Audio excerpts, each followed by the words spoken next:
কবিতাৰ শিৰোনাম ধৰ্ষিতা আইৰ সন্তান। আচলতে মই কোন? 21 শতিকাৰ সূৰ্যপুত্ৰ কৰ্ণনে, মৎস্যগন্ধা সত্যৱতীৰ কৃষ্ণ দ্বৈপায়ন বেদব্যাস। দুৰ্ভাগ্যবশতঃ মই স্বাধীন ভাৰতৰ এগৰাকী ধৰ্ষিতা আইৰ সন্তান। আভিজাত্যৰ বহন পিন্ধা কোনোবা পুৰুষৰ নিকৃষ্ট কামনাৰ পৰিণাম। আয়ে মোক সংগোপনে নিদিলে উটুৱাই, সতী কুন্তীৰ দৰে।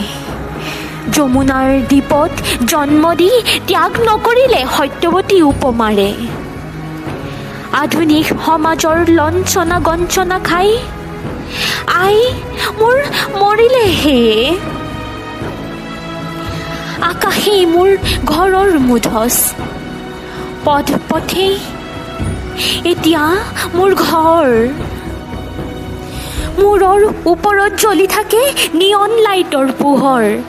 নদী দূৰৈত থম থমকৈ থিয় হৈ থকা অভিজাত গলিৰ আৱৰ্জনাৰ পাহাৰত চিকমিকাই প্লাষ্টিক, ভঙা কাঁচ আৰু মোৰ গাৰ ওপৰেদি কিমান যে পাৰ হৈ যায় কোনেও নেদেখা নুবুজা ভেকুৰে ধৰা উৱলি যোৱা 21 শতিকাৰ মানৱৰ বিবেক, তাৰো হিচাপ নাই।